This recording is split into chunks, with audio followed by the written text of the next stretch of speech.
ಅತ್ತಿಗೆಯ ಸಂಬಂಧಿಕರು ಒಮ್ಮೆ ಮನೆಗೆ ಭೇಟಿ ಮಾಡಲು ಬಂದಿದ್ದರು. ಹಾಗಾಗಿ ಅಣ್ಣ ಹೋಟೆಲ್ನಿಂದ ಅವರಿಗೆ ಬಹಳಷ್ಟು ಫುಡ್ ಆರ್ಡರ್ ಮಾಡಿದ್ದ. ನಾನು ವಿಧವೆಯಾಗಿದ್ದೆ ಮತ್ತು ಅವತ್ತು ಮನೆಯಲ್ಲಿ ಏನೂ ಬೇಯಿಸಿರಲಿಲ್ಲ. ನನ್ನ ಚಿಕ್ಕ ಮಕ್ಕಳು ಹಸಿವಿನಿಂದ ಬಳಲುತ್ತಿದ್ದರು. ಆದರೆ ಫ್ರಿಡ್ಜ್ ಲಾಕ್ ಮಾಡಲಾಗಿತ್ತು. ನಾನು ಅಸಹಾಯಕತೆಯಿಂದ ಮಕ್ಕಳಿಗೆ ಫುಡ್ ಕೊಡುವಂತೆ ಅತ್ತಿಗೆಯನ್ನು ಕೇಳಿದಾಗ ಅಣ್ಣ ಎಲ್ಲರ ಮುಂದೆ ನನಗೆ ಕಪಾಳ ಮೋಕ್ಷ ಮಾಡಿ ನನ್ನನ್ನು ಮನೆಯಿಂದ ಹೊರಗೆ ಹಾಕುತ್ತಾ, ನೀನು ಅತಿಥಿಗಳ ಮುಂದೆ ಊಟ ಕೇಳುವ ಮೂಲಕ ನನಗೆ ಅವಮಾನ ಮಾಡಿದ್ಯಾ, ಈಗಲೇ ನನ್ನ ಮನೆಯಿಂದ ಹೊರಗೆ ಹೋಗು ಅಂತ ಹೇಳಿದನು. ನಾನು ಮಕ್ಕಳೊಂದಿಗೆ ರಸ್ತೆಗೆ ಬಂದೆ.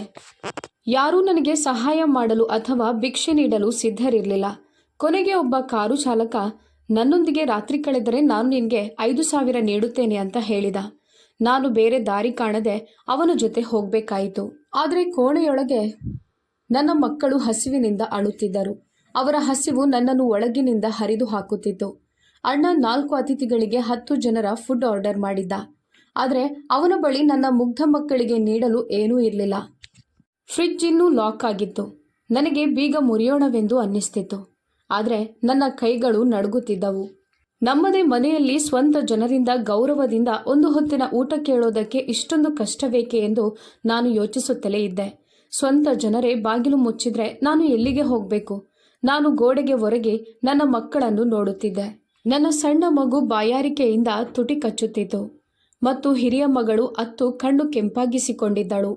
ಇಬ್ಬರು ಮೌನವಾಗಿ ನನ್ನನ್ನು ಕೇಳುವಂತೆ ನೋಡುತ್ತಿದ್ದರು. ಅಮ್ಮ, ನಮಗೆ ತಿನ್ನೋಕೆ ಯಾವಾಗ ಕೊಡ್ತೀಯಾ? ಆದರೆ ನನ್ನ ಬಳಿ ಉತ್ತರವಿರಲಿಲ್ಲ. ನಾನು ದುಪ್ಪಟ್ಟಾದಿಂದ ಮುಖ ಮುಚ್ಚಿಕೊಂಡು ಹೊರಗೆ ಹೋಗಿ ಅಂಗಳದಲ್ಲಿ ಕುಳಿತೆ. ನನ್ನ ಹೃದಯ ಎಷ್ಟು ವೇಗವಾಗಿ ಬಡಿಯುತ್ತಿತ್ತು ಎಂದರೆ ಅದು ಸಿಡಿಯುವಂತಿತ್ತು. ಸಂತೋಷ ಮತ್ತು ನೆಮ್ಮದಿರುತ್ತಿದ್ದ ಮನೆ ಇದು. ಈಗ ಹಸಿವು, ಮೌನ ಮತ್ತು ಅಸಹಾಯಕತೆ ಮಾತ್ರ ಅಲ್ಲಿ ಉಳಿದಿತ್ತು. ಧೈರ್ಯ ತುಂಬಿಕೊಂಡು ನಾನು ನಿಧಾನವಾಗಿ ನನ್ನ ಅಣ್ಣನ ಕೋಣೆಯ ಬಾಗಿಲನ್ನು ಮೆಲ್ಲನೆ ತಟ್ಟಿದೆ.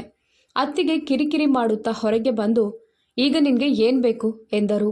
ಅವರ ಸ್ವರ ಯಾವಾಗಲೂ ಜೋರಾಗಿಯೇ ಇರುತ್ತಿತ್ತು. ನಾನು ತುಂಬ ಮೃದುವಾಗಿ, ಅತ್ತಿಗೆ, ದಯವಿಟ್ಟು ನನಗೆ ಸ್ವಲ್ಪ ಊಟ ಕೊಡಿ ಎಂದು ಕೇಳಿದೆ. ಮಕ್ಕಳು ಹಸಿದಿದ್ದಾರೆ. ನನ್ನ ಧ್ವನಿ ಕಂಪಿಸ್ತಿತ್ತು. ಅವರು ನಗುತ್ತಾ, ನಾಟಕ ನಿಲ್ಲಿಸು. ನೀನು ಕೇವಲ ಸಹಾನುಭೂತಿ ಬಯಸ್ತೀಯ ಅಂತ ನಮಗೆ ತಿಳಿದಿದೆ. ಇದು ನಿನ್ನ ಸಮಸ್ಯೆ. ನೀನು ಪ್ರತಿ ಬಾರಿಯೂ ಎಲ್ಲದಕ್ಕೂ ನಮ್ಮನ್ಯಾಕೆ ಅವಲಂಬಿಸಬೇಕು ಎಂದರು. ದೇವರ ಸಲುವಾಗಿ ನನಗೆ ಏನಾದರೂ ಕೊಡಿ ಅತ್ತಿಗೆ ಎಂದು ನಾನು ಮತ್ತೆ ಅವರನ್ನು ಕೇಳಿದೆ. ಮಕ್ಕಳು ಬೆಳಿಗ್ಗೆಯಿಂದ ಏನನ್ನೂ ತಿಂದಿಲ್ಲ. ಅವರು ಹೇಳಿದರು, ನಿನಗೆ ಪ್ರತಿಯೊಂದು ಸಣ್ಣ ವಿಷಯಕ್ಕೂ ಅತ್ತು ನಾಟಕ ಮಾಡೋ ಅಭ್ಯಾಸವಿದೆ. ಈಗ ನಮ್ಮ ಮುಂದೆ ಅತ್ತು ಮರಳು ಮಾಡಲು ಪ್ರಯತ್ನಿಸಬೇಡ. ಆಗ ಅಣ್ಣ ಹಿಂದಿನಿಂದ ಬಂದು, ಇದೇನು ನಿನ್ನ ಹೊಸ ನಾಟಕ? ಹಸಿವು ನಿನಗೆ ಕೇವಲ ಒಂದು ನೆಪ ಅಷ್ಟೆ. ನೀನು ಏನೆಲ್ಲ ಡ್ರಾಮಾ ಮಾಡಿ ಜನರಿಂದ ಹೇಗೆ ಕೇಳಬೇಕು ಅಂತ ನಿನಗೆ ತಿಳಿದಿದೆ ಎಂದನು. ನಾನು ಅಳುತ್ತಾ, ಅಣ್ಣ, ಮಕ್ಕಳ ಹಸಿವು ಒಂದು ನೆಪವಲ್ಲ. ಒಮ್ಮೆ ಬಂದು ನಿಜ ಏನಿದೆ ಅಂತ ನೋಡು. ಅತ್ತಿಗೆ ಫ್ರಿಡ್ಜನ್ನು ಸಹ ಲಾಕ್ ಮಾಡಿದ್ದಾರೆ ಎಂದೆ. ಆಗ ಅವನು ಹೇಳಿದ, ಹೌದು, ಫುಡ್ ವ್ಯರ್ಥವಾಗದಂತೆ ನಾನದನ್ನು ಲಾಕ್ ಮಾಡಿಸಿದ್ದೇನೆ. ನಿನಗೆ ಮಾಡೋಕೆ ಯಾವುದೇ ಕೆಲಸ ತಿಳಿದಿಲ್ಲ. ಮನೆಯಲ್ಲೇ ಇದ್ದು ಅಳುವುದು ಹೇಗೆ ಅಂತ ನಿನಗೆ ಚೆನ್ನಾಗಿ ತಿಳಿದಿದೆ. ಈಗ ನಿನ್ನ ಅಳು ನಿಲ್ಲಿಸು. ನಾನು ಮೌನವಾಗಿ ಕೋಣೆಗೆ ಹಿಂತಿರುಗಿದೆ. ಆ ಸಮಯದಲ್ಲಿ ನಾನು ಧೈರ್ಯ ಕಳೆದುಕೊಂಡ ತಾಯಿಯಾಗಿದ್ದೆ. ನಾನು ಕಣ್ಣು ಮುಚ್ಚಿದಾಗ ಕಣ್ಣೀರು ಹರಿಯಲು ಪ್ರಾರಂಭಿಸಿತು. ನಾನು ಸಣ್ಣ ಮಗುವನ್ನು ನನ್ನ ಮಡಿಲಲ್ಲೆತ್ತಿಕೊಂಡಾಗ ಹಿರಿಯ ಮಗಳು ನನ್ನ ಕೈ ಹಿಡಿದು ಕೇಳಿದಳು, ಅಮ್ಮ, ಅಪ್ಪ ಯಾವಾಗ ಬರ್ತಾರೆ?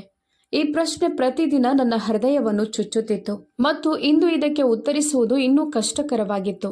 ನಾನು ಹೇಳಿದೆ, ಅವರು ಬೇಗ ಬರ್ತಾರೆ ಮಗಳೇ, ನೀನು ಪ್ರಾರ್ಥಿಸು. ಆದರೆ ಒಳಗೆ ನಾನು ಸಂಪೂರ್ಣವಾಗಿ ಛಿದ್ರಗೊಂಡಿದ್ದೆ. ರಾತ್ರಿಯಾಗಿತ್ತು. ನಾನು ಕೋಣೆಯ ದೀಪವನ್ನು ಆಫ್ ಮಾಡಿದೆ. ಕತ್ತಲೆಯಲ್ಲಿ ಹಸಿವಿನ ಭಾವನೆ ಸ್ವಲ್ಪ ಕಡಿಮೆಯಾಗಬಹುದು ಎಂದು ನಾನು ಭಾವಿಸಿದೆ. ಆದರೆ ಮಕ್ಕಳ ಮುಗ್ಧ ಕಣ್ಣುಗಳು ಕಾಯುತ್ತಲೇ ಇದ್ದವು.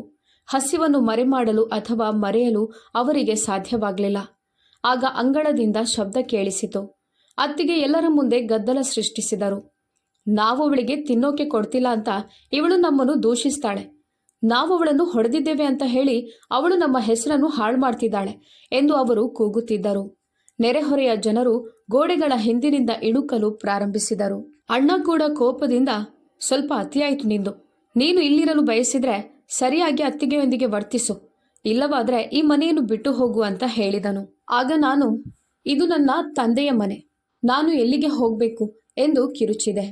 ಆದರೆ ನನ್ನ ಧ್ವನಿ ತುಂಬಾ ದುರ್ಬಲವಾಗಿತ್ತು. ಅತ್ತಿಗೆಯ ಕೋಪ ಆಕಾಶದ ಎತ್ತರದಲ್ಲಿತ್ತು. ಅವರು ನನ್ನ ಬಳಿಗೆ ಬಂದು ಮಕ್ಕಳನ್ನು ಕಸಿದುಕೊಂಡರು.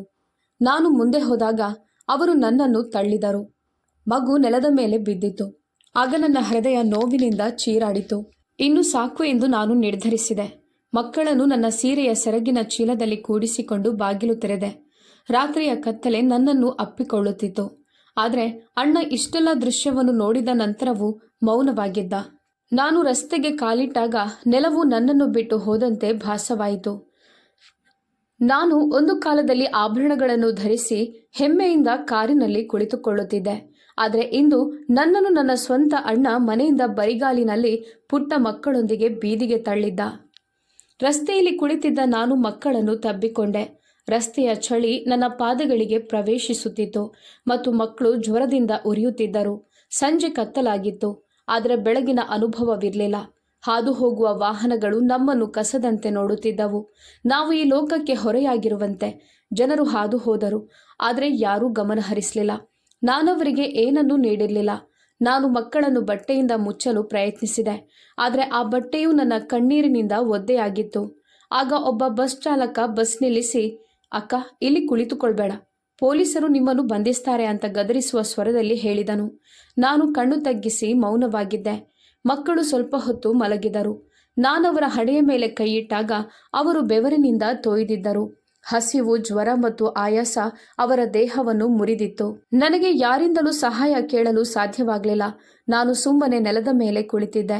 ಬೆಳಗ್ಗೆ ಒಬ್ಬ ವಯಸ್ಸಾದ ಕುದುರೆಗಾಡಿ ಚಾಲಕ ಬಂದು, ಮಗಳೇ, ಸ್ವಲ್ಪ ಉಳಿದ ರೊಟ್ಟಿ ಇದೆ, ತೆಗೆದುಕೋ, ಇದು ಉಪಯೋಗಕ್ಕೆ ಬರುತ್ತದೆ ಅಂತ ಹೇಳಿದರು. ನಾನು ಧನ್ಯವಾದ ಹೇಳಿ ಅವರು ಕೊಟ್ಟ 2 ರೊಟ್ಟಿಗಳನ್ನು ಮಕ್ಕಳ ಮುಂದೆ ಇಟ್ಟೆ. ನನ್ನ ಮಗಳು ಆ ರೊಟ್ಟಿನೆತ್ತಿಕೊಂಡಾಗ ಅವಳ ಕೈಗಳು ನಡುಗುತ್ತಿದ್ದವು. ರೊಟ್ಟಿ ಕೂಡ ಬೀಳುತ್ತದೆ ಅಂತ ತೋರುತ್ತಿತ್ತು. ನಾನು ಕೂಡ ರೊಟ್ಟಿಯನ್ನು ಕಚ್ಚಿದೆ, ಆದರೆ ಅದು ನನ್ನ ಗಂಟಲಿನಿಂದ ಇಳಿಯಲಿಲ್ಲ. ನಾವು ಇಡೀ ದಿನ ಅದೇ ರಸ್ತೆಯಲ್ಲಿ ಕಳೆದವು. ಮಕ್ಕಳು ಮಲಗುತ್ತಾ ಎಚ್ಚರಗೊಳ್ಳುತ್ತಲೇ ಇದ್ದರು. ಮಧ್ಯಾಹ್ನ ಪೊಲೀಸರು ಬಂದರು. ಒಬ್ಬ ಕಾನ್ಸ್ಟೇಬಲ್ ಕಠಿಣ ಸ್ವರದಲ್ಲಿ ಕೇಳಿದರು, ನೀವಿಲ್ಲಿ ಏನ್ ಮಾಡ್ತಿದ್ದೀರಿ? ಇಲ್ಲಿ ಕುಳಿತುಕೊಳ್ಳುವಂತಿಲ್ಲ, ನಡೀರಿ ಇಲ್ಲಿಂದ. ನಾನು ಹೇಳಿದೆ, ನಾನು ಸ್ವಲ್ಪ ಸಮಯದ ನಂತರ ಹೊರಡುತ್ತೇನೆ, ಮಕ್ಕಳು ಅಸೌಖ್ಯದಿಂದ ಇದ್ದಾರೆ. ಅವರು ದಿಟ್ಟಿಸಿ ನೋಡಿ, ಸಾಕು ಸಾಕು, ಈಗ ಇಲ್ಲಿಂದ ದೂರ ಹೋಗಿ ಎಂದನು. ನಾನು ಮಕ್ಕಳನ್ನೆತ್ತಿಕೊಂಡು ಹತ್ತಿರದ ಗೋಡೆಯ ಬಳಿ ಹೋಗಿ ಕುಳಿತೆ. ಅಲ್ಲಿ ಕೆಲಸಗಾರರು ಕೆಲಸ ಮಾಡ್ತಿದ್ರು. ಅವರಲ್ಲಿ ಒಬ್ಬಳು ನನಗೆ ನೀರಿನ ಬಾಟಲಿ ಕೊಟ್ಟಳು. ನಾನು ಬೇಗನೆ ಬಾಟಲಿ ತೆರೆದು ಮಕ್ಕಳಿಗೆ ನೀರು ಕೊಟ್ಟೆ. ಅಷ್ಟರಲ್ಲಿ ಒಂದು ನಾಯಿ ನಮ್ಮ ಹತ್ತಿರ ಬಂದು ಉಳಿದ ರೊಟ್ಟಿಯನ್ನು ಮೂಸಿ ತಿನ್ನಲು ಪ್ರಾರಂಭಿಸಿತು. ನಾನದನ್ನು ನನ್ನ ಕೈಯಿಂದ ಓಡಿಸಲು ನೋಡಿದಾಗ ನನ್ನ ಮಗಳು ಭಯಭೀತಳಾಗಿ ನನ್ನ ಹತ್ತಿರ ಅಂಟಿಕೊಂಡು, ಅಮ್ಮ, ಅದು ನಮ್ಮನ್ನು ಕಚ್ಚುತ್ತದೆ ಅಂತ ಹೇಳಿದಳು. ನಾನವಳನ್ನು ಸಮಾಧಾನಪಡಿಸಿದೆ. ಇಲ್ಲ ಮಗಳೇ, ಅದಕ್ಕೂ ನಮ್ಮಂತೆ ಹಸಿವಾಗಿದೆ. ಅಷ್ಟರಲ್ಲಿ ಒಂದು ದೊಡ್ಡ ಹೊಸ ಕಾರು ಬಂದು ನಮ್ಮ ಮುಂದೆ ನಿಂತಿತು. ಅದು ಅಲ್ಲಿ ನಿಂತಿದ್ದೇ ವಿಚಿತ್ರವಾಗಿತ್ತು. ಬಾಗಿಲು ತೆರೆಯುತ್ತಿದ್ದಂತೆ ಉದ್ದನೆಯ ಕೋಟ್ ಧರಿಸಿದ ಮಹಿಳೆ ಹೊರಬಂದರು. ಅವರ ಮುಖ ಗಂಭೀರವಾಗಿತ್ತು, ಆದರೆ ಅದರಲ್ಲಿ ಮೃದುತ್ವವಿತ್ತು. ಅವರು ನನ್ನ ಬಳಿಗೆ ಬಂದರು. ಮಕ್ಕಳನ್ನು ನೋಡಿ ಕೆಲವು ಕ್ಷಣ ಮೌನವಾಗಿದ್ದರು. ನಂತರ ಅವರು ಮೃದುವಾಗಿ ಹೇಳಿದರು, ನಾನು ಹುಡುಕುತ್ತಿರುವ ಮಹಿಳೆ ನೀವೇನಾ ಎಂದು. ನಾನವರನ್ನು ನೋಡಿದೆ. ಮುಖ ಅಪರಿಚಿತವಾಗಿತ್ತು, ಆದರೆ ಕಣ್ಣುಗಳಲ್ಲಿ ನಿಮ್ಮನ್ನು ವರ್ಷಗಳಿಂದ ತಿಳಿದಿದ್ದೇನೆ ಎಂಬಂತೆ ಗುರುತಿಸುವಿಕೆ ಅದರಲ್ಲಿತ್ತು. ನಾನೇನನ್ನೂ ಹೇಳಲಿಲ್ಲ, ಸುಮ್ಮನೆ ನೋಡಿದೆ. ಅವರು ನನ್ನ ಕೈ ಹಿಡಿದರು. ತಣ್ಣನೆಯ ಕೈಗಳಲ್ಲಿಯೂ ವಿಚಿತ್ರವಾದ ಬಿಸಿ ಇತ್ತು. ಅವರು ನನಗೆ ಹೇಳಿದರು, ನಾನು ನಿಮ್ಮನ್ನು ಇಲ್ಲಿ ಹೀಗೆ ಬಿಡಲು ಸಾಧ್ಯವಿಲ್ಲ. ಮಕ್ಕಳನ್ನು ನೋಡಿ ನಿಮ್ಮ ಸ್ಥಿತಿಯನ್ನು ನೋಡಿದ್ರೆ ತುಂಬಾ ಕೆಟ್ಟದಾದಂತಿದೆ ಎಂದರು. ನಾನು ಧೈರ್ಯ ತಂದು ಕೇಳಿದೆ, ನೀವ್ಯಾರು? ಈ ಪ್ರಶ್ನೆಗಾಗಿ ಕಾಯುತ್ತಿರುವಂತೆ ಅವರು ಮುಗುಳ್ನಕ್ಕರು. ನಾನು ನಿಮಗೆ ಮುಂದೆ ಯಾವಾಗಲಾದರೂ ಹೇಳುತ್ತೇನೆ ಎಂದರು. ಈಗ ನನ್ನ ಜೊತೆ ಬನ್ನಿ, ನಿಮಗೆ ಮತ್ತು ಮಕ್ಕಳಿಗೆ ವಿಶ್ರಾಂತಿ ಬೇಕು ಎಂದರು. ನನಗೆ ಗೊಂದಲವಾಯಿತು. ನನ್ನ ಹೃದಯ ಹೇಳುತ್ತಿತ್ತು, ಹೋಗ್ಬೇಡ, ಅವರು ಅಪರಿಚಿತೆ. ಆದರೆ ನನ್ನ ಮನಸ್ಸು ಬೇರೆ ದಾರಿ ಏನು ಅಂತ ಕೇಳುತ್ತಿತ್ತು. ಮಕ್ಕಳ ಮುಖಗಳನ್ನು ನೆನಪಿಸಿಕೊಂಡು ಒಪ್ಪಿಕೊಂಡೆ. ಆ ಮಹಿಳೆ ಮುಂದೆ ಸಾಗಿದರು. ನಾನು ಕಾರಿನ ಬಾಗಿಲು ತೆರೆದೆ. ಮಕ್ಕಳನ್ನು ಒಬ್ಬೊಬ್ಬರಾಗಿ ಒಳಗೆ ಕೂರಿಸಿದೆ. ಕಾರಿನ ವಾಸನೆ ಬೇರೆ ಯಾವುದೋ ಲೋಕದಿಂದ ಬಂದಂತಿತ್ತು. ಅವರು ಸೀಟಿನ ಮೇಲೆ ಕುಳಿತ ತಕ್ಷಣ ಮಕ್ಕಳು ಕಣ್ಣು ಮುಚ್ಚಿಕೊಂಡರು. ಮೊದಲ ಬಾರಿಗೆ ಅವರಿಗೆ ನೆಮ್ಮದಿ ಸಿಕ್ಕಂತೆ. ಪ್ರಯಾಣದುದ್ದಕ್ಕೂ ಮೌನವಿತ್ತು, ಆದರೆ ಭಾರವಾಗಿರಲಿಲ್ಲ. ಅವರು ಬ್ಯಾಗ್ನಿಂದ ಜ್ಯೂಸ್ ತೆಗೆದು ಮಕ್ಕಳಿಗೆ ಕೊಟ್ಟು ಥರ್ಮಾಸ್ನಿಂದ ಚಹಾ ತೆಗೆದು ನನ್ನ ಕೈಯಲ್ಲಿಟ್ಟರು. ನನ್ನ ಕಣ್ಣುಗಳು ತುಂಬಿ ಬಂದವು. ನೀವು ನಮ್ಮನ್ನು ಯಾಕೆ ಕರೆತಂದಿದ್ದೀರಿ? ನಿಮಗೆ ನಮ್ಮನ್ನು ತಿಳಿದಿದ್ಯಾ ಎಂದು ನಾನು ಕೇಳಿದೆ. ಆಗ ಅವರು ಹೇಳಿದರು, ಹೌದು, ನನಗೆ ನಿಮ್ಮನ್ನು ತಿಳಿದಿದೆ, ಆದರೆ ನಿಮಗೆ ನನ್ನ ಪರಿಚಯವಿಲ್ಲ. ನಾನು ನಿಮ್ಮನ್ನು ಭೇಟಿಯಾಗಲು ತಡವಾಯಿತು, ಆದರೆ ಈಗ ನೀವು ನನ್ನ ಮುಂದೆ ಇದ್ದೀರಾ, ಇದು ಸಾಕು. ನಾನು ಸುಮ್ಮನಾದೆ. ನನ್ನ ಮಕ್ಕಳು ಮೃದುವಾದ ಸೀಟಿನಲ್ಲಿ ಮಲಗಿದ್ದರು. ಮಹಿಳೆ ಫೋನ್ ಮಾಡಿದರು. ಹೌದು, ಅವರು ಸಿಕ್ಕಿದ್ದಾರೆ. ಅವರು ಮಕ್ಕಳೊಂದಿಗೆ ಇದ್ದಾರೆ. ನಾನು ತಲುಪುತ್ತಿದ್ದೇನೆ. ನಾನು ನನ್ನ ಕಣ್ಣುಗಳನ್ನು ಕೆಳಕ್ಕೆ ಇಳಿಸಿದೆ. ನನಗೆ ಏನೋ ಸ್ವಲ್ಪ ಅರ್ಥವಾಯಿತು, ಆದರೆ ಸಂಪೂರ್ಣವಾಗಿ ಮನವರಿಕೆಯಾಗಿರಲಿಲ್ಲ. ಸುಮಾರು 15 ನಿಮಿಷಗಳ ನಂತರ ಕಾರು ಒಂದು ದೊಡ್ಡ ಬಂಗಲೆಯ ಮುಂದೆ ನಿಂತಿತು. ಬಾಗಿಲು ತೆರೆದ ತಕ್ಷಣ ನಾನು ಹೆಪ್ಪುಗಟ್ಟಿದೆ. ಆ ಬೀದಿಯಾಗ್ಲಿ, ರಸ್ತೆಯಾಗ್ಲಿ, ನನ್ನ ಮಕ್ಕಳು ಮಲಗುತ್ತಿದ್ದ ಮುರಿದ ನೆಲವಾಗ್ಲಿ ಅಲ್ಲ. ಅಲ್ಲಿ ಹೊಳೆಯುವ ಅಮೃತಶಿಲೆಯ ಹೆಂಚುಗಳು, ಹೂವಿನ ವಾಸನೆಯ ಬಾಗಿಲು ಮತ್ತು ನಾನು ಬೇರೆ ಲೋಕಕ್ಕೆ ಬಂದಂತೆ ಭಾಸವಾಗುವಷ್ಟು ಐಷಾರಾಮಿ ನೋಟ. ನನ್ನ ಬರೀ ಪಾದಗಳು ಕಾರ್ಪೆಟ್ ಮೇಲೆ ಬಿದ್ದವು. ಅದರ ಮೌಲ್ಯವು ನನ್ನ ವರ್ಷಗಳ ಕಠಿಣ ಪರಿಶ್ರಮಕ್ಕಿಂತ ಹೆಚ್ಚು ಅಂತ ತೋರುವಂತಿತ್ತು. ಮಕ್ಕಳು ಸಹ ಶಾಂತವಾಗಿದ್ದರು. ಇಲ್ಲಿ ಯಾವುದೇ ಶಬ್ದ ಮಾಡಬಾರ್ದು ಅಂತ ಅವರು ಅರ್ಥ ಮಾಡಿಕೊಂಡಂತೆ. ಆಗಲೇ ಬಿಳಿ ಸಮವಸ್ತ್ರದಲ್ಲಿ 3 ಮಹಿಳೆಯರು ಬಂದರು. ಒಬ್ಬಳು ಮಗನನ್ನು ತಬ್ಬಿ ಎತ್ತಿಕೊಂಡಳು. ಇನ್ನೊಬ್ಬಳು ಮಗಳ ಕೈ ಹಿಡಿದು ಕೇಳಿದಳು, ನಾವಿವರನ್ನು ಎತ್ತಿಕೊಳ್ಳುತ್ತಿದ್ದೇವೆ. ನಾವಿವರಿಗೆ ಸ್ನಾನ ಮಾಡಿಸ್ತೇವೆ ಮತ್ತು ಇವರಿಗೆ ಊಟ ಮಾಡಿಸ್ತೇವೆ. ನೀವು ಇವರ ಚಿಂತೆ ಬಿಟ್ಟು ಬಿಡಿ. ನಮ್ಮನ್ನು ಇಲ್ಲಿಗೆ ಕರೆತಂದ ಮಹಿಳೆಯನ್ನು ನಾನು ನೋಡಿದೆ. ಅವರು ತಲೆ ಆಡಿಸಿದರು ಮತ್ತು ನಾನು ಮಕ್ಕಳನ್ನು ಹೋಗಲು ಬಿಟ್ಟೆ. ಅವರ ಹೆಜ್ಜೆಗಳು ಈಗ ಶಾಂತಿಯ ಕಡೆಗೆ ಸಾಗುತ್ತಿದ್ದವು. ಆ ಮಹಿಳೆ ನನ್ನೊಂದಿಗೆ ಬನ್ನಿ ಅಂತ ಹೇಳಿದರು. ನಾನವರನ್ನು ಹಿಂಬಾಲಿಸಿದೆ. ನಾವೊಂದು ದೊಡ್ಡ ಬಂಗಲೆಯನ್ನು ಪ್ರವೇಶಿಸಿದೆವು. ನಾವು ಬಂಗಲೆಯ ಚಾವಡಿ ತಲುಪಿದೆವು. ಚಾವಣಿಯು ತುಂಬಾ ಎತ್ತರವಾಗಿತ್ತು. ಶಬ್ದವು ಪ್ರತಿಧ್ವನಿಸುತ್ತಿತ್ತು. ಕುಟುಂಬದ ಛಾಯಾಚಿತ್ರಗಳನ್ನು ಗೋಡೆಗಳ ಮೇಲೆ ನೇತು ಹಾಕಲಾಗಿತ್ತು ಮತ್ತು ಅವುಗಳಲ್ಲಿ ನನ್ನ ಗಂಡನ ಬಿಳಿ ಕೋಟ್, ಗುಲಾಬಿ ಟೈ ಧರಿಸಿದ ದೊಡ್ಡ ಛಾಯಾಚಿತ್ರ, ಗಂಭೀರ ಮುಖ ಮತ್ತು ಪ್ರತಿ ರಾತ್ರಿ ನನ್ನ ಕನಸಿನಲ್ಲಿ ನನಗೆ ಬರುವ ಅದೇ ಕಣ್ಣುಗಳಿದ್ದವು. ಯಾರೂ ನನ್ನ ಉಸಿರನ್ನು ನಿಲ್ಲಿಸಿದಂತೆ ನನ್ನ ಹೆಜ್ಜೆಗಳು ನಿಂತವು. ನಾನು ನನ್ನ ಎದೆಯನ್ನು 2 ಕೈಗಳಿಂದ ಹಿಡಿದಿದ್ದೆ. ಹೌದು, ಇವರು ಅವರೇ. ಅವರು ನನ್ನ ಭುಜದ ಮೇಲೆ ಕೈ ಹಾಕಿದರು. ನನ್ನೊಳಗೆ ಶಬ್ದವಿತ್ತು, ನೆನಪುಗಳಿದ್ದವು, ಆದರೆ ನನಗೆ ಏನನ್ನು ಹೇಳಲು ಸಾಧ್ಯವಾಗಲಿಲ್ಲ. ನನ್ನ ಕಣ್ಣುಗಳು ಆ ಚಿತ್ರದಿಂದ ದೂರ ಸರಿಯಲಿಲ್ಲ. ವರ್ಷಗಳ ನಂತರ ಯಾರೋ ಹತ್ತಿರದಲ್ಲಿ ನೋಡಿದಂತೆ ನನ್ನ ಹೃದಯ ಒಂದು ಕ್ಷಣ ಬಡಿಯಿತು. ನಾನು ಕಲ್ಲಿನ ಪ್ರತಿಮೆಯಾಗಿ ಬದಲಾದಂತೆ ಮತ್ತು ಸಮಯ ನಿಂತಂತೆ ನಾನಲ್ಲಿ ನಿಂತಿದ್ದೆ. ನಂತರ ಅವರು ನನ್ನನ್ನು ಒಂದು ಸಣ್ಣ ಸ್ವಚ್ಛ ಕೋಣೆಗೆ ಕರೆದೊಯ್ದರು. ಅವರು ಮರದ ಮೇಜಿನ ಮೇಲೆ ಫೈಲನ್ನು ಇಟ್ಟುಕೊಂಡು, ಕುಳಿತುಕೊಳ್ಳಿ, ನಾನು ನಿಮಗೆ ಬಹಳಷ್ಟು ಹೇಳಬೇಕು ಅಂತ ಹೇಳಿದರು. ನಾನು ನಿಧಾನವಾಗಿ ಕುಳಿತೆ. ನನ್ನ ಬೆರಳುಗಳು ಸಿಕ್ಕಿ ಹಾಕಿಕೊಂಡವು. ಅವರು ಫೈಲ್ ತೆರೆದು ನನ್ನ ಮುಂದೆ ಕಾಗದಗಳನ್ನು ಇಟ್ಟರು. ನೋಡಿ, ನಿಮ್ಮ ಗಂಡ ತನ್ನ ಕೊನೆಯ ದಿನಗಳಲ್ಲಿ ಈ ದಾಖಲೆಗಳನ್ನು ಸಿದ್ಧಪಡಿಸಿದ್ದರು. ಕಂಪನಿಯ 50% ಷೇರುಗಳು ನಿಮ್ಮ ಮತ್ತು ನಿಮ್ಮ ಮಕ್ಕಳ ಹೆಸರಿನಲ್ಲಿದ್ದವು. ಇದವರ ವಿಲ್. ಹಿಂದಿನ ಹೇಳಿಕೆ ಆಸ್ತಿ ದಾಖಲೆಗಳಿವೆ, ಆದರೆ ನಿಮ್ಮ ಹೆಸರು ಎಲ್ಲೆಡೆಯಿಂದ ಅಳಿಸಿ ಹೋಗಿತ್ತು. ನಾನು ಕಾಗದಗಳನ್ನು ನೋಡುತ್ತಲೇ ಇದ್ದೆ, ಆದರೆ ನನ್ನ ಮನಸ್ಸು ಮೌನವಾಗಿತ್ತು. ಒಂದೇ ಒಂದು ವಾಕ್ಯ ನನ್ನ ಮನಸ್ಸಿಗೆ ಬಂದಿತು, ರೀ, ನಿಮ್ಮನ್ನು ಕಣ್ಮರೆಯಾಗುವಂತೆ ಮಾಡಲಾಗಿದೆ. ನನ್ನ ನಾಲಿಗೆ ನಡುಗಿತು. ಯಾರು? ಅವರು ಹೇಳಿದರು, ನಾನು ಕಂಡುಹಿಡಿಯುತ್ತೇನೆ. ಆದರೆ ಮೊದಲು ನೀವು ಕೇವಲ ಹೆಂಡತಿ ಮಾತ್ರವಲ್ಲ, ನೀವು ಕಾನೂನುಬದ್ಧ ಉತ್ತರಾಧಿಕಾರಿ ಮತ್ತು ನೀವು ವರ್ಷಗಳಿಂದ ಮೋಸ ಹೋಗಿದ್ದೀರಿ ಅಂತ ಅರ್ಥ ಮಾಡಿಕೊಳ್ಳಿ. ಅವರ ಧ್ವನಿಯಲ್ಲಿ ಸಂಪೂರ್ಣ ದೃಢ ನಿಶ್ಚಯವಿತ್ತು. ನಾನು ಹಿಂಜರಿಕೆಯಿಂದ ಕೇಳಿದೆ, ನೀವು ಹೇಗೆ ಕಂಡುಕೊಂಡಿದ್ದೀರಿ? ಆಗ ಅವರು ಹೇಳಿದರು, ನಿಮ್ಮ ಗಂಡ ನನ್ನ ವ್ಯವಹಾರದ ಪಾಲುದಾರ. ಅವರು ಸತ್ತಾಗ ಅವರ ಹೆಂಡತಿ, ಮಕ್ಕಳು ಅಥವಾ ಯಾವುದೇ ಉತ್ತರಾಧಿಕಾರಿ ಮುಂದೆ ಬರದೇ ಇದ್ದಿದ್ದು ನನಗೆ ವಿಚಿತ್ರವೆನಿಸಿತು. ನಾನು ತುಂಬಾ ಹುಡುಕಾಡಿದೆ, ಆದರೆ ನಿಮ್ಮ ಬಗ್ಗೆ ಯಾವುದೇ ಸುಳಿವು ಸಿಗಲಿಲ್ಲ. ಹೆಂಡತಿ ಮಕ್ಕಳೊಂದಿಗೆ ಎಲ್ಲೋ ಕಣ್ಮರೆಯಾಗಿದ್ದಾಳೆ ಅಂತ ಮಾತ್ರ ನಾನು ಕೇಳಿದೆ. ಕೆಲವರು ನೀವು ಯಾರೋ ಪುರುಷನೊಂದಿಗೆ ಓಡಿ ಹೋಗಿದ್ದೀರಿ ಅಂತ ಸಹ ಹೇಳಿದ್ರು. ನನ್ನ ಕಣ್ಣುಗಳು ಮುಚ್ಚಲ್ಪಟ್ಟವು. ನನ್ನ ಉಸಿರು ನಿಂತು ಹೋಯಿತು. ಅವರು ಹೇಳಿದರು, ಆದರೆ ಇದು ಯಾವುದೂ ನನಗೆ ಖಚಿತವಿರಲಿಲ್ಲ. ನನಗೆ ಗೊತ್ತಿತ್ತು, ನೀವು ಹೀಗೆ ಎಂದಿಗೂ ಮಾಡಲು ಸಾಧ್ಯವಿಲ್ಲ. ನಂತರ ನಾನು ನಿಮ್ಮನ್ನು ಹುಡುಕಲು ಪ್ರಾರಂಭಿಸಿದೆ. ನಾನು ನಿಮ್ಮ ಹಳೆಯ ಮನೆಗೆ ಹೋದೆ, ಆದರೆ ಬೇರೊಬ್ಬರು ಅಲ್ಲಿ ವಾಸಿಸುತ್ತಿದ್ದರು. ಯಾರಿಗೂ ನಿಮ್ಮ ಹೊಸ ವಿಳಾಸ ತಿಳಿದಿರಲಿಲ್ಲ. ನಾನು ಎಲ್ಲೆಡೆ ಸಾಮಾಜಿಕ ಮಾಧ್ಯಮದಲ್ಲಿ ಕಾನೂನು ವಿಧಾನಗಳ ಮೂಲಕ, ಆಸ್ತಿ ಏಜೆಂಟ್ಗಳ ಮೂಲಕ ಹುಡುಕಿದೆ, ಆದರೆ ನನಗೆ ಎಲ್ಲಿಯೂ ನಿಮ್ಮ ಸುಳಿವು ಸಿಗಲಿಲ್ಲ. ಆದರೆ ಈಗ ನೀವು ನನ್ನ ಮುಂದೆ ಇದ್ದೀರಾ. ಇದೆಲ್ಲವೂ ನಿಮ್ಮದು, ಆದರೆ ಈಗ ನೀವು ನಿಮ್ಮ ಹಕ್ಕುಗಳಿಗಾಗಿ ನಿಲ್ಲಬೇಕು. ನಾನು ಮೌನವಾಗಿದ್ದೆ. ಕೋಣೆಯಲ್ಲಿ ಆಳವಾದ ಮೌನವಿತ್ತು. ಗೋಡೆಯ ಮೇಲೆ ಹಳೆಯ ಫೋಟೋ ನೇತಾಡ್ತಿತ್ತು. ನನ್ನ ಗಂಡ ಕಾರ್ಯಕ್ರಮದ ಯಾವುದೋ ಸೆಮಿನಾರ್ನ ಆ ಮಹಿಳೆ ಜೊತೆ ಇಬ್ಬರು ಸಂತೋಷವಾಗಿ ಕಾಣುತ್ತಿದ್ದರು. ನನ್ನ ಹೃದಯದಲ್ಲಿ ಒಂದು ಪ್ರಶ್ನೆ ಉದ್ಭವಿಸಿತು, ಆದರೆ ನಾನದನ್ನು ನಿಗ್ರಹಿಸಿದೆ. ಅವರು ಹೇಳಿದರು, ನೀವೆಲ್ಲವನ್ನು ಅರ್ಥ ಮಾಡಿಕೊಳ್ಳಲು ಸಮಯ ತೆಗೆದುಕೊಳ್ಳುತ್ತದೆ ಅಂತ ನನಗೆ ತಿಳಿದಿದೆ, ಆದರೆ ನೀವು ಒಬ್ಬಂಟಿಯಲ್ಲ ಎಂಬುದನ್ನು ನೆನಪಿಡಿ.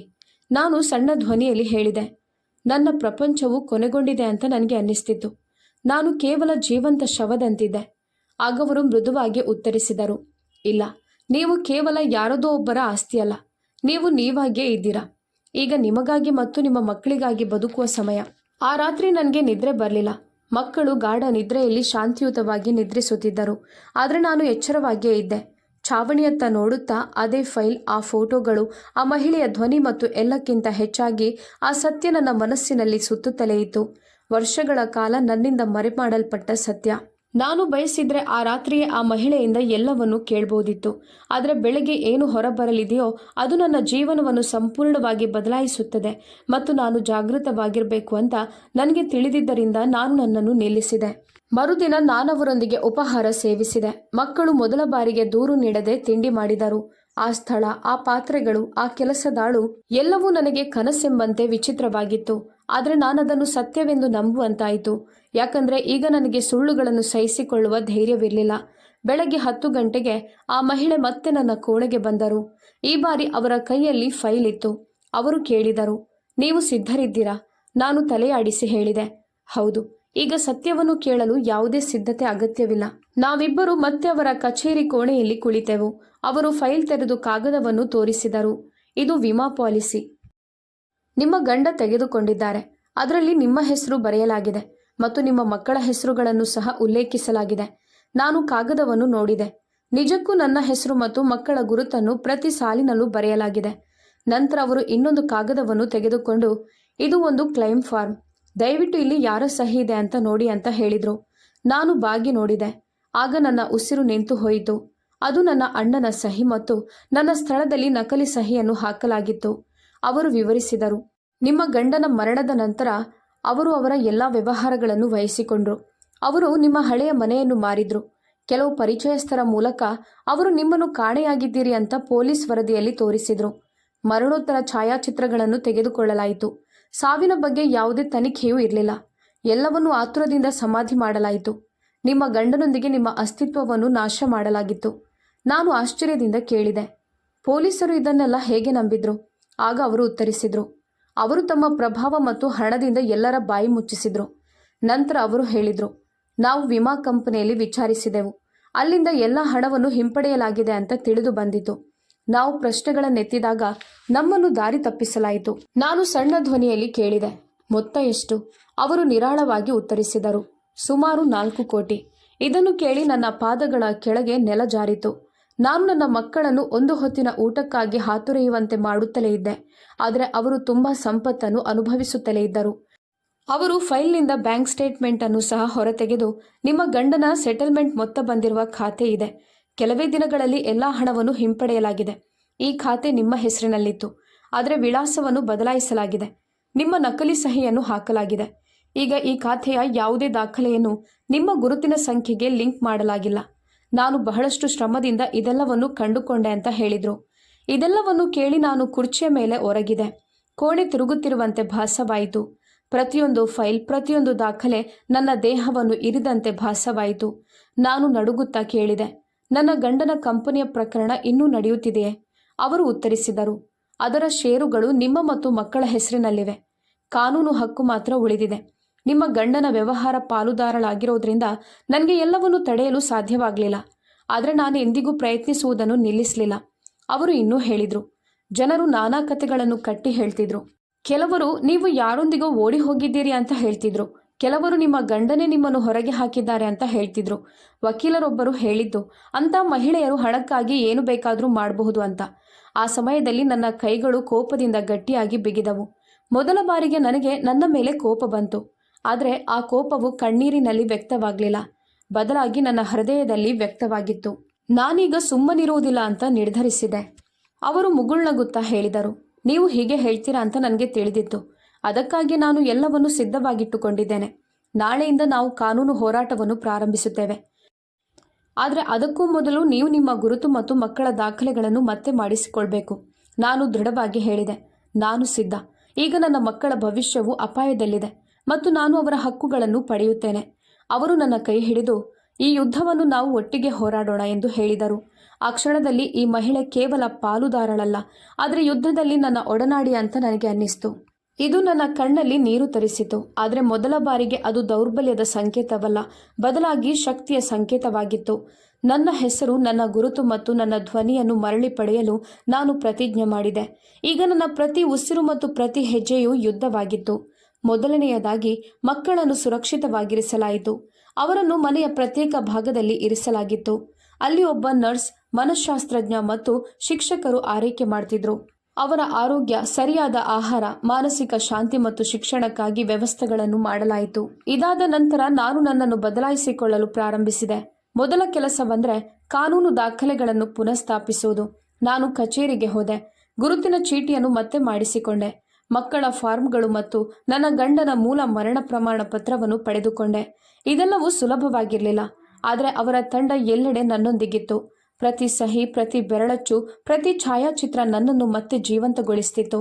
ಇದಾದ ನಂತರ ನಾವು ಪುರಾವೆಗಳನ್ನು ಸಂಗ್ರಹಿಸಲು ಪ್ರಾರಂಭಿಸಿದೆವು. ಕಂಪನಿಯ ಮೂಲ ದಾಖಲೆಗಳು ಮತ್ತು ಸತ್ಯವನ್ನು ಸಾಬೀತುಪಡಿಸುವುದು ಅತ್ಯಂತ ಮುಖ್ಯವಾದ ವಿಷಯವಾಗಿತ್ತು.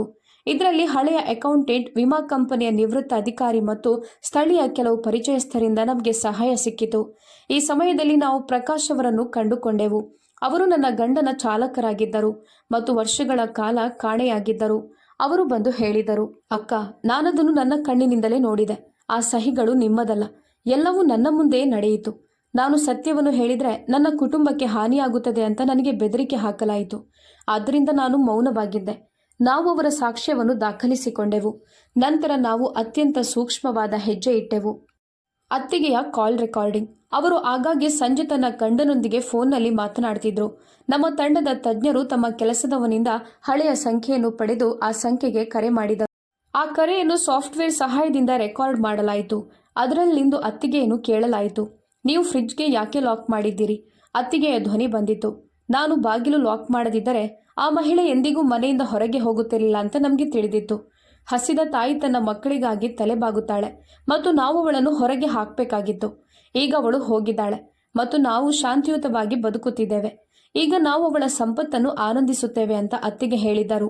ಇದನ್ನು ಕೇಳಿ ನನ್ನ ಕೈಗಳು ನಡುಗಿದವು. ನಾನು ಮೊಬೈಲ್ನ ಸ್ಕ್ರೀನ್ ಆಫ್ ಮಾಡಿದೆ, ಆದರೆ ಆ ಧ್ವನಿ ನನ್ನ ಮನಸ್ಸಿನಲ್ಲಿ ಪ್ರತಿಧ್ವನಿಸುತ್ತಲೇ ಇತ್ತು. ರೆಕಾರ್ಡಿಂಗ್ ಮುಗಿದ ನಂತರ ನಾನದನ್ನು ನಮ್ಮ ವಕೀಲರಿಗೆ ಕೊಟ್ಟೆ.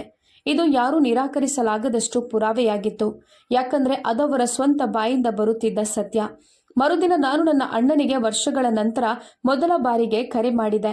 ಅವನು ತಕ್ಷಣ ನನ್ನ ಧ್ವನಿಯನ್ನು ಗುರುತಿಸಿದನು ಮತ್ತು ನೀನೆಲ್ಲಿಂದ ಕರೆ ಮಾಡ್ತಿದ್ಯಾ ಎಂದು ಕೇಳಿದನು.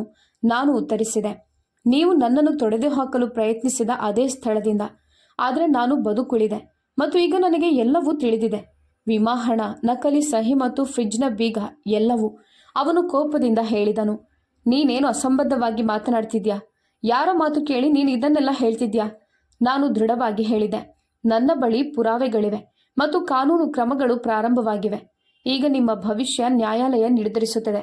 ಅವನು ಸ್ವಲ್ಪ ಸಮಯದವರೆಗೆ ಮೌನವಾಗಿದ್ದನು ಮತ್ತು ನಂತರ ಹೇಳಿದನು, ನೀನು ಯಾರೊಂದಿಗೆ ಆಟವಾಡ್ತಿದ್ಯಾ ಅಂತ ನಿನಗೆ ತಿಳಿದಿಲ್ಲ.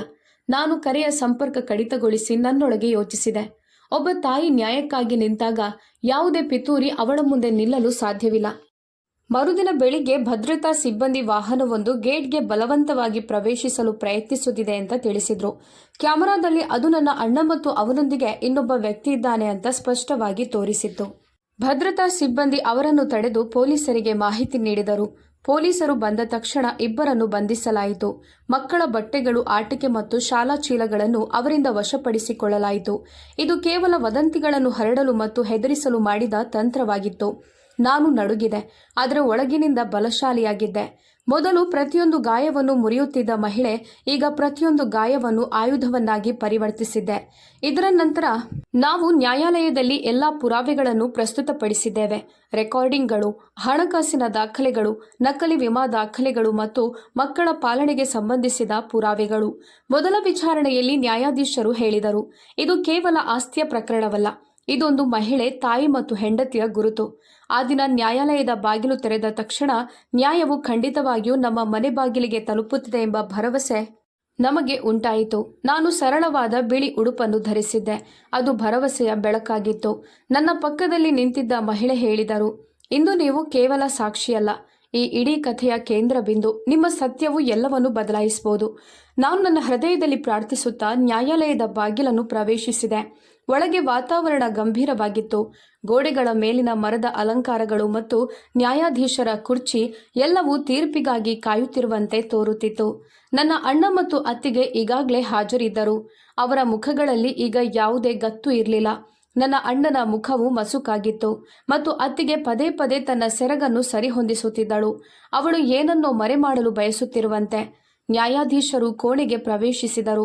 ಎಲ್ಲರೂ ಎದ್ದು ನಿಂತರು. ವಿಚಾರಣೆ ಪ್ರಾರಂಭವಾಯಿತು. ನಮ್ಮ ವಕೀಲರು ನ್ಯಾಯಾಲಯದಲ್ಲಿ ಎಲ್ಲ ದಾಖಲೆಗಳನ್ನು ಇರಿಸಿದರು. ನ್ಯಾಯಾಧೀಶರು ಕೇಳಿದರು, ನೀವು ಹೇಳೋದೇನೆಂದ್ರೆ ಅರ್ಪಿತ್ ತನ್ನ ಸಂಪೂರ್ಣ ಆಸ್ತಿಯನ್ನು ತನ್ನ ಹೆಂಡತಿ ಮತ್ತು ಮಕ್ಕಳ ಹೆಸರಿಗೆ ಬರೆದಿದ್ದಾರೆ. ಆದರೆ ಇದೆಲ್ಲವೂ ಕಾನೂನುಬದ್ಧವಾಗಿ ಸಾಬೀತಾಗಿಲ್ಲ. ನಮ್ಮ ವಕೀಲರು ನಂಬಿಕೆಯಿಂದ ಫೈಲ್ ಅನ್ನು ತೋರಿಸಿ, ಇದು ವಿಲ್, ಅರ್ಪಿತ್ ಸಹಿಯೊಂದಿಗೆ ನೋಟ್ರಿ ಪ್ರಮಾಣೀಕರಿಸಲಾಗಿದೆ. ಇದು ಬಲವಾದ ಪುರಾವೆಯಾಗಿದೆ. ಆದರೆ ಸಮಸ್ಯೆ ಎಂದರೆ ಯಾರೋ ಈ ದಾಖಲೆಯನ್ನು ಮರೆಮಾಡಿ ಸುಳ್ಳು ಕ್ಲೈಮ್ ಸಲ್ಲಿಸಿ ಸಂಪೂರ್ಣ ವಿಮಾ ಮೊತ್ತವನ್ನು ತಮ್ಮ ಹೆಸರಿಗೆ ತೆಗೆದುಕೊಂಡಿದ್ದಾರೆ ಎಂದರು. ಅಷ್ಟರಲ್ಲಿ ಆ ಮಹಿಳೆ ಎದ್ದು ನಿಂತು ತನ್ನನ್ನು ಕಂಪನಿಯ ಪಾಲುದಾರೆ ಅಂತ ಕರೆದುಕೊಳ್ಳುತ್ತಾ ಹೇಳಿದರು, ನಾನು ಅರ್ಪಿತ್ ಜೊತೆ ವರ್ಷಗಳ ಕಾಲ ವ್ಯವಹಾರ ನಡೆಸಿದ್ದೇನೆ. ಅರ್ಪಿತ್ ಅವನ ಹೆಂಡತಿ ಮತ್ತು ಮಕ್ಕಳನ್ನು ಅವನ ಉತ್ತರಾಧಿಕಾರಿಗಳೆಂದು ಘೋಷಿಸಿದ್ದಾನೆ. ಆದರೆ ಅವರನ್ನು ಸಂಪರ್ಕಿಸಲು ಪ್ರಯತ್ನಿಸಿದಾಗ ಅವರು ಕಾಣೆಯಾಗಿದ್ದಾರೆ ಅಂತ ನನಗೆ ತಿಳಿಸಲಾಯಿತು. ಸಮಾಜದಲ್ಲಿ ಅವರ ಪಾತ್ರವನ್ನು ಪ್ರಶ್ನಿಸಲಾಯಿತು. ಅವರನ್ನು ಹುಡುಕಲು ವರ್ಷಗಳೇ ಬೇಕಾಯಿತು. ಇದನ್ನು ಕೇಳಿದ ನ್ಯಾಯಾಧೀಶರು ಫೈಲ್ ಅನ್ನು ಆಳವಾಗಿ ಅಧ್ಯಯನ ಮಾಡಿದರು. ನಂತರ ನನ್ನ ಅಣ್ಣನ ವಕೀಲರು ಹೇಳಿದರು, ಈ ಪುರಾವೆಗಳು ಈಗ ಮೊದಲ ಬಾರಿಗೆ ಬೆಳಕಿಗೆ ಬಂದಿವೆ. ಇದನ್ನು ಮೊದಲು ನ್ಯಾಯಾಲಯದ ದಾಖಲೆಗಳಲ್ಲಿ ಸೇರಿಸಲಾಗಿಲ್ಲ. ಆಗ ನ್ಯಾಯಾಧೀಶರು ಗಂಭೀರವಾಗಿ ಕೇಳಿದರು, ಬಾಧಿತ ಪಕ್ಷವು ಕಾಣೆಯಾಗಿದ್ದರೆ ಅವನು ಮೊದಲೇ ಯಾಕೆ ಬರಲಿಲ್ಲ ಎಂಬ ಪ್ರಶ್ನೆ ಉದ್ಭವಿಸುವುದಿಲ್ಲವೇ? ನಿಜವಾದ ಪ್ರಶ್ನೆ ಅವರನ್ನು ಯಾಕೆ ಕಣ್ಮರೆಯಾಗುವಂತೆ ಮಾಡಲಾಯಿತು? ಇದರ ನಂತರ ಬ್ಯಾಂಕಿನಿಂದ ಸಾಕ್ಷಿಯನ್ನು ಕರೆಯಲಾಯಿತು. ಅವರು ಪರದೆಯ ಮೇಲೆ ಹಿಂದಿನ ಹೇಳಿಕೆಯನ್ನು ತೋರಿಸಿ ಹೇಳಿದರು, ಅರ್ಪಿತ್ ಮರಣದ ಕೆಲವೇ ದಿನಗಳ ನಂತರ ಸಂಪೂರ್ಣ ಮೊತ್ತವನ್ನು ಹಿಂಪಡೆಯಲಾಗಿದೆ. ಈ ಕ್ಲೈಮ್ ಸಹಿ ಮತ್ತು ಗುರುತಿನ ಚೀಟಿ ಎಲ್ಲವೂ ನಕಲಿ. ವರದಿ ಸಲ್ಲಿಸಲಾಯಿತು. ಆದರೆ ನಿಜವಾದ ಅಪರಾಧಿಯ ಬಗ್ಗೆ ಯಾವುದೇ ಸುಳಿವು ಸಿಗಲಿಲ್ಲ. ನಾನು ಮೌನವಾಗಿ ಕೇಳುತ್ತಲೇ ಇದ್ದೆ. ನನ್ನ ಅಣ್ಣ ಮತ್ತೆ ಮತ್ತೆ ಹಣೆಯನ್ನು ಉಜ್ಜುತ್ತಿದ್ದನು ಮತ್ತು ಅತ್ತಿಗೆ ತನ್ನ ಕುರ್ಚಿಯಲ್ಲಿ ಕುಗ್ಗುತ್ತಿದ್ದಳು. ನಂತರ ನ್ಯಾಯಾಲಯವು ವಿಮಾ ಕಂಪನಿಯ ಪ್ರತಿನಿಧಿಗೆ ಕರೆ ಮಾಡಿತು. ಪ್ರತಿನಿಧಿ ಹೇಳಿದರು, ಒಬ್ಬ ವ್ಯಕ್ತಿ ಬಂದು ಅರ್ಪಿತ್ನ ಹೆಂಡತಿ ಕಾಣೆಯಾಗಿದ್ದಾಳೆ, ಆದ್ದರಿಂದ ಅವನಿಗೆ ಕ್ಲೈಮ್ ನೀಡಬೇಕು ಅಂತ ಹೇಳಿದ. ಆ ವ್ಯಕ್ತಿಯನ್ನು ಗುರುತಿಸಲಾಗಿದೆಯೇ? ಉತ್ತರ ಇಲ್ಲ ಎಂಬುದಾಗಿತ್ತು. ಯಾಕಂದ್ರೆ ಪೊಲೀಸ್ ವರದಿಯಲ್ಲಿಯೂ ಹೆಂಡತಿ ಕಾಣೆಯಾಗಿದ್ದಾಳೆ ಅಂತ ಹೇಳಲಾಗಿತ್ತು. ಇದರ ಬಗ್ಗೆ ನ್ಯಾಯಾಧೀಶರು ಪ್ರತಿಕ್ರಿಯಿಸಿ ಹೇಳಿದರು, ಇದೆಲ್ಲವೂ ಚೆನ್ನಾಗಿ ಯೋಜಿಸಲಾದ ಪಿತೂರಿ. ನಿಜವಾದ ಉತ್ತರಾಧಿಕಾರಿ ಕಾಣೆಯಾಗಿರುವುದನ್ನು ತೋರಿಸುವ ಮೂಲಕ ಆಸ್ತಿಯನ್ನು ವಶಪಡಿಸಿಕೊಳ್ಳಲಾಗಿದೆ. ನ್ಯಾಯಾಲಯದಲ್ಲಿ ಮೌನವಿತ್ತು. ಅಣ್ಣ ಕೋಪದಿಂದ ಕುರ್ಚಿಗೆ ಹೊಡೆದನು. ಇದೆಲ್ಲವೂ ನಿಜ ಎಂಬುದನ್ನು ಅವನಿಗೆ ಇನ್ನೂ ನಂಬಲು ಸಾಧ್ಯವಾಗುತ್ತಿಲ್ಲ ಎಂಬಂತೆ. ನಂತರ ದೊಡ್ಡ ತಿರುವು ಬಂದಿತು. ನ್ಯಾಯಾಲಯದಲ್ಲಿ ವಿಡಿಯೋ ರೆಕಾರ್ಡಿಂಗ್ ಪ್ರಸ್ತುತಪಡಿಸಲಾಯಿತು. ಅದೇ ಕರೆಯಲ್ಲಿ ಅತ್ತಿಗೆ ಸ್ವತಃ ನಾನವಳನ್ನು ಕಿರುಕುಳ ನೀಡಿ ಮನೆಯಿಂದ ಹೊರಹೋಗುವಂತೆ ಮಾಡಲು ಬೀಗ ಹಾಕಿದ್ದೇನೆ ಅಂತ ಒಪ್ಪಿಕೊಂಡಿದ್ದಳು. ವಿಡಿಯೋ ಪ್ಲೇ ಆದ ತಕ್ಷಣ ನ್ಯಾಯಾಧೀಶರ ಮುಖದ ಬಣ್ಣ ಬದಲಾಯಿತು ಮತ್ತು ಇಡೀ ವಾತಾವರಣ ಮೌನವಾಯಿತು. ಈ ಧ್ವನಿ ಅತ್ತಿಗೆಯದ್ದೇ ಎಂದು ನ್ಯಾಯಾಲಯ ಕೇಳಿತು. ವಕೀಲರು ಹೇಳಿದರು, ನ್ಯಾಯಾಲಯ ಬಯಸಿದರೆ ವಿಧಿವಿಜ್ಞಾನ ತನಿಖೆ ನಡೆಸಬಹುದು.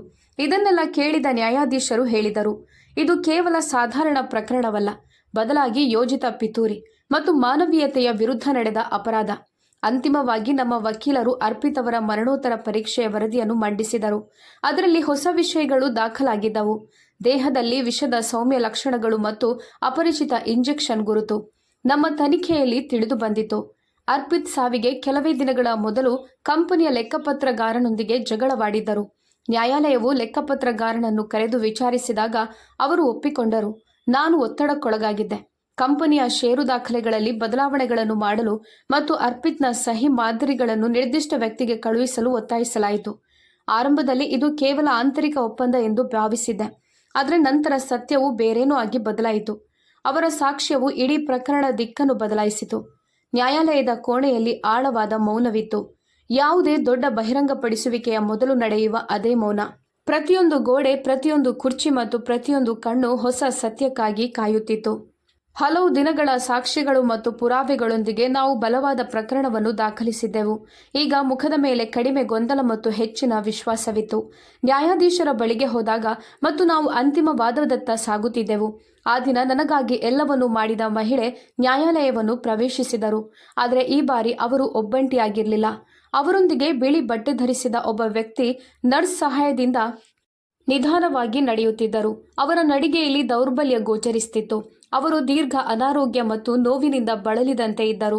ಅವರ ಮುಖದಲ್ಲಿ ಸ್ವಲ್ಪ ಜೀವದ ಹೊಳಪಿತ್ತು, ಆದರೆ ಕಣ್ಣುಗಳಿಗೆ ಇನ್ನೂ ಬೆಳಕು ಮರಳಿರಲಿಲ್ಲ. ಅವರು ಬಾಗಿಲಿನ ಹತ್ತಿರ ಬಂದ ತಕ್ಷಣ ನನ್ನ ಉಸಿರು ನಿಂತಿತು. ನನ್ನ ಕಣ್ಣುಗಳು ಕೆಲವು ಕ್ಷಣ ಸ್ಥಿರವಾದವು. ನಂತರ ನನ್ನ ಹೃದಯ ವೇಗವಾಗಿ ಬಡಿಯಲು ಪ್ರಾರಂಭಿಸಿತು. ನಾನು ಎದ್ದು ನಿಂತೆ. ನನ್ನ ಹತ್ತಿರ ಮಕ್ಕಳು ಬಂದು ನಿಂತರು. ಹಿರಿಯ ಮಗಳು ನನ್ನ ಕೈ ಹಿಡಿದು ಕೇಳಿದಳು, ಅಮ್ಮ, ಇವರು ಯಾರು? ನಾನು ಏನೂ ಹೇಳಲಿಲ್ಲ. ನನ್ನ ಕಣ್ಣುಗಳಿಂದ ಆ ದಿಕ್ಕಿಗೆ ಬೆರಳು ತೋರಿಸಿದೆ. ಆ ವ್ಯಕ್ತಿ ನಿಧಾನವಾಗಿ ಜನಸಂದಣಿಯನ್ನು ದಾಟುತ್ತಾ ನನ್ನ ಹತ್ತಿರ ಬಂದರು. ಆ ಮಹಿಳೆ ನನ್ನ ಕಿವಿಯಲ್ಲಿ ಮೃದುವಾಗಿ ಪಿಸುಗುಟ್ಟಿದಳು. ಇವರು ನೀವು ವರ್ಷಗಳಿಂದ ಅತ್ತು ಕರೆಯುತ್ತಿದ್ದ ಅದೇ ವ್ಯಕ್ತಿ. ಇವರು ನಿಮ್ಮ ಗಂಡ. ನಾನು ಅವರ ಮುಖವನ್ನು ಆಶ್ಚರ್ಯದಿಂದ ನೋಡಿದೆ. ಸಮಯವು ಅವರ ಮುಖದ ಮೇಲೆ ತನ್ನ ಗುರುತುಗಳನ್ನು ಬಿಟ್ಟಿತ್ತು. ಆದರೆ ನಾನು ಆ ಕಣ್ಣುಗಳನ್ನು ಎಂದಿಗೂ ಮರೆಯಲು ಸಾಧ್ಯವಿಲ್ಲ. ಅವರು ನನ್ನ ಮಗುವನ್ನು ನೋಡಿದರು. ಇದ್ದಕ್ಕಿದ್ದಂತೆ ಅವರ ಮನಸ್ಸಿನಲ್ಲಿ ಒಂದು ಕಿಡಿ ಮಿಂಚಿದಂತೆ ಭಾಸವಾಯಿತು. ಅವರ ಉಸಿರಾಟವು ವೇಗವಾಯಿತು ಮತ್ತು ಅವರು ಗೊಣಗಿದರು. ಈ ಶಬ್ದಗಳನ್ನು ಕೇಳಿ ಮಗು ಅವರ ಕಡೆಗೆ ಓಡಿದನು. ಅವರ ಹೆಜ್ಜೆಗಳು ವೇಗವಾದವು. ಅವರು ಎಡವಿ ಬಿದ್ದರೂ ನಿಲ್ಲಲಿಲ್ಲ. ಅವರು ನನ್ನ ಮಗನ ಮುಂದೆ ನಿಂತು ಬಾಗಿ ಅವನ ಮುಖವನ್ನು ಹಿಡಿದರು. ನನ್ನ ಮಗ ಆಶ್ಚರ್ಯದಿಂದ ನನ್ನನ್ನು ನೋಡಿ ಕೇಳಿದನು, ಅಮ್ಮ, ಅವರಿಗೆ ನನ್ನ ಹೆಸರು ಹೇಗೆ ಗೊತ್ತಮ್ಮ? ನಾನು ಹಿಂದೆ ಸರಿಯಲಿಲ್ಲ.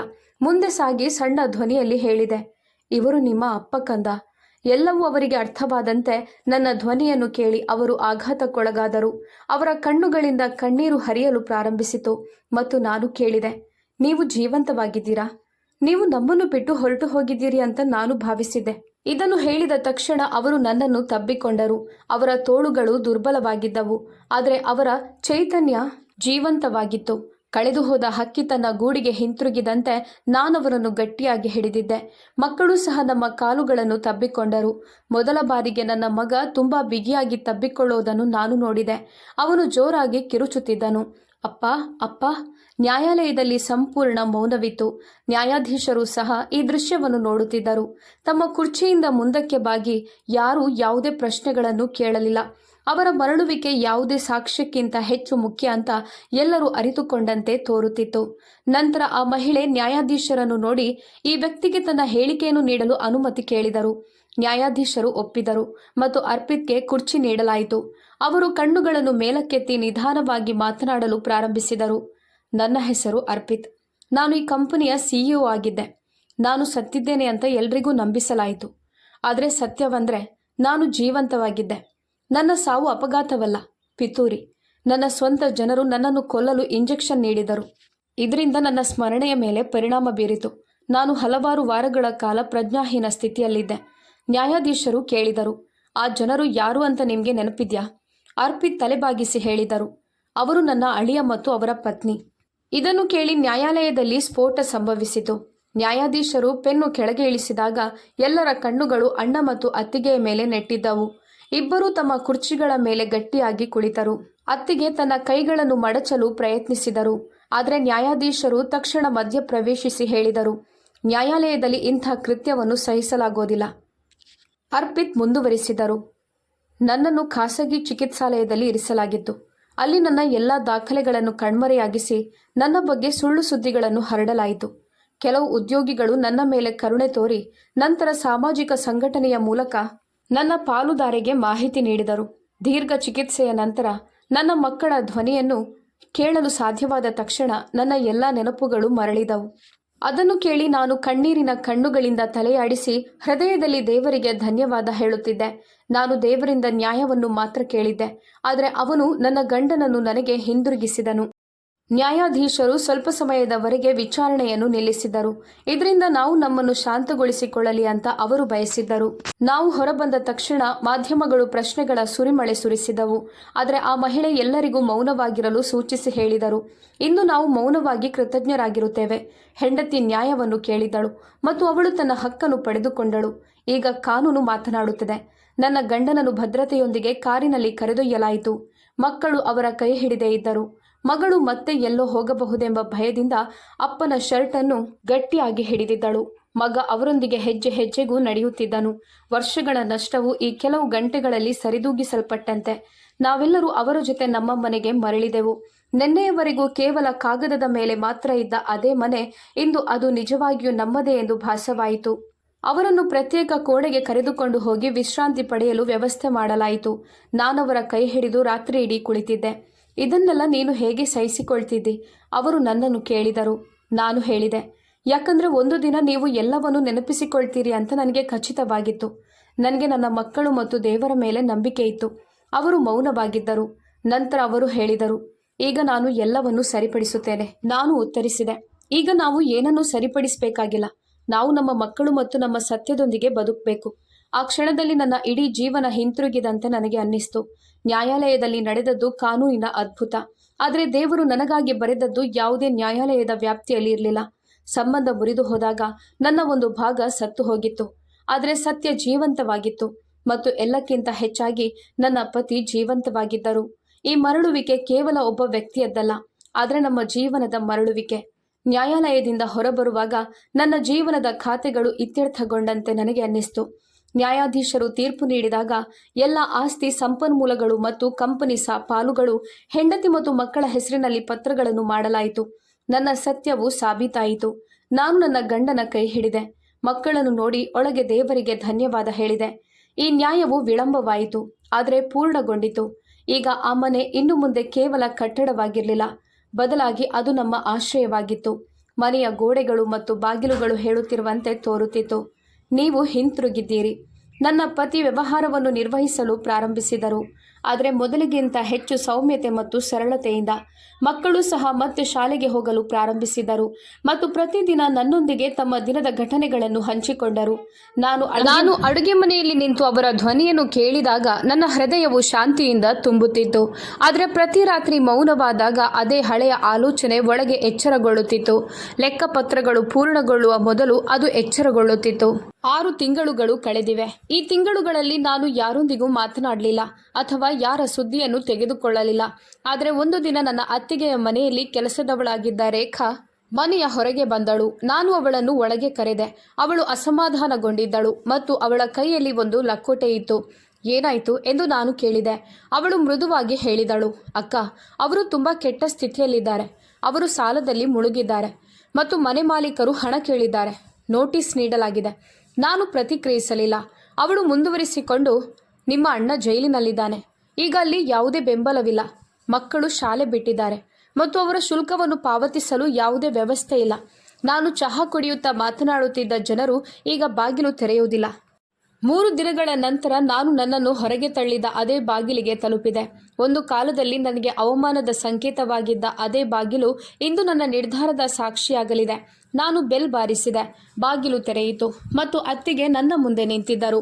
ಅವರ ಮುಖದಲ್ಲಿ ಹೊಳಪು ಇರಲಿಲ್ಲ, ಆಯಾಸ ಮತ್ತು ಸೋಲು ಮಾತ್ರ ಗೋಚರಿಸುತ್ತಿತ್ತು. ಅವರು ನನ್ನನ್ನು ನೋಡಿದ ತಕ್ಷಣ ಕೆಲವು ಹೆಜ್ಜೆ ಹಿಂದಕ್ಕಿಟ್ಟರು. ಅವರ ಕಣ್ಣುಗಳಲ್ಲಿ ಆಶ್ಚರ್ಯ ಮತ್ತು ಬಹುಶಃ ಸ್ವಲ್ಪ ಮುಜುಗರವೂ ಇತ್ತು. ನಾನು ನನ್ನ ಕಣ್ಣುಗಳನ್ನು ಕೆಳಕ್ಕೆ ಇಳಿಸಲಿಲ್ಲ. ಅವರು ಮೌನವಾಗಿದ್ದರು. ನಾನು ಹೇಳಿದೆ, ನೀವು ನನ್ನನ್ನು ಗುರುತಿಸಿದ್ದೀರಾ? ಅವರು ಮೃದುವಾಗಿ ಹೇಳಿದರು, ನೀನಿಲ್ಲಿಗೆ ಯಾಕೆ ಬಂದಿದ್ದಿ? ಈಗ ನಿಮಗೆ ಎಲ್ಲವೂ ಸಿಕ್ಕಿದೆ. ನಾನಾಗ ಶಾಂತ ಸ್ವರದಲ್ಲಿ ಉತ್ತರಿಸಿದೆ, ನಾನು ಸೇಡು ತೀರಿಸಿಕೊಳ್ಳಲು ಬಯಸೋದಿಲ್ಲ. ನಾನು ಲೆಕ್ಕಪತ್ರಗಳನ್ನು ಇತ್ಯರ್ಥಪಡಿಸಲು ಬಂದಿದ್ದೇನೆ. ಅವರು ನಡುಗುವ ಧ್ವನಿಯಲ್ಲಿ ಕೇಳಿದರು, ಯಾವ ಲೆಕ್ಕ? ನಾನು ಹೇಳಿದೆ, ನೀವು ನನ್ನ ಮಕ್ಕಳನ್ನು ಹಸಿವಿನಿಂದ ಮಲಗಿಸಿದ್ದೀರಾ. ನೀವು ಅವರ ಹಕ್ಕುಗಳನ್ನು ಕಸಿದುಕೊಂಡಿದ್ದೀರಾ. ನಾನು ಬಯಸಿದ್ರೆ ನಿಮ್ಮ ಮಕ್ಕಳಿಗೂ ಅದೇ ರೀತಿ ಮಾಡ್ತಿದ್ದೆ. ಆದರೆ ನಾನು ನಿಮ್ಮಷ್ಟು ಕಠೋರಳಲ್ಲ. ಅವರ ಕಣ್ಣುಗಳಿಂದ ಕಣ್ಣೀರು ಹರಿಯಲು ಪ್ರಾರಂಭಿಸಿತು. ನಾನು ಮತ್ತಷ್ಟು ಹೇಳಿದೆ, ನಾನು ನಿಮ್ಮ ಸಾಲವನ್ನು ತೀರಿಸಿದ್ದೇನೆ. ಈಗ ಮನೆ ಮಾಲೀಕರು ಬಾಗಿಲು ತಟ್ಟೋದಿಲ್ಲ. ನಿಮ್ಮ ಮಕ್ಕಳು ಶಾಲೆ ಬಿಡುವ ಅಗತ್ಯವಿಲ್ಲ ಮತ್ತು ನೀವು ಯಾರ ಮುಂದೆಯೂ ಭಿಕ್ಷೆ ಬೇಡುವ ಅಗತ್ಯವಿಲ್ಲ. ಅವರು ತನ್ನ ಪಾದಗಳ ಕೆಳಗೆ ನೆಲಜಾರಿದಂತೆ ನೆಲದ ಮೇಲೆ ಕುಳಿತರು. ನೀವು ನನಗೆ ಮಾಡಿದ್ದರ ನಂತರವೂ ನಾನು ನನ್ನ ಮಕ್ಕಳಿಗಾಗಿ ಈ ಯುದ್ಧವನ್ನು ಮಾಡಿದೆ. ಸೇಡಿಗಾಗಿ ಅಲ್ಲ. ಈಗ ನಿಮ್ಮ ಸರದಿ.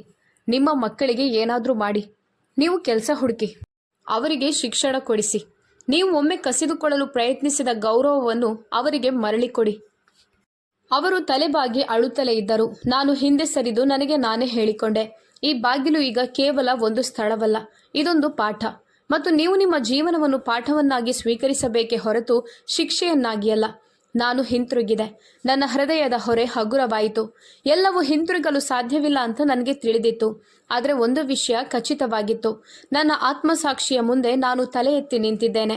ನನ್ನ ದೇವರು ನನ್ನ ಆತ್ಮಸಾಕ್ಷಿ ಮತ್ತು ನನ್ನ ಆತ್ಮದೊಂದಿಗೆ ನಾನು ಈ ಯುದ್ಧವನ್ನು ಗೆದ್ದಿದ್ದೇನೆ. ನನ್ನ ಮಕ್ಕಳ ಮುಂದೆ ಇದು ನನ್ನ ನಿಜವಾದ ಗೆಲುವು. ಹಾಗಾದರೆ ಸ್ನೇಹಿತರೆ, ಇದು ಇಂದಿನ ಕಥೆ. ಈ ಕಥೆಯ ಬಗ್ಗೆ ನಿಮ್ಮ ಅಭಿಪ್ರಾಯವೇನು? ಕಾಮೆಂಟ್ ಬಾಕ್ಸ್ನಲ್ಲಿ ತಿಳಿಸಿ. ನೀವು ಈ ಕಥೆಯನ್ನು ಇಷ್ಟಪಟ್ಟರೆ ವಿಡಿಯೋವನ್ನು ಲೈಕ್ ಮಾಡಿ, ಆದಷ್ಟು ನಿಮ್ಮ ಸ್ನೇಹಿತರೊಂದಿಗೂ ಹಂಚಿಕೊಳ್ಳಿ. ಧನ್ಯವಾದಗಳು.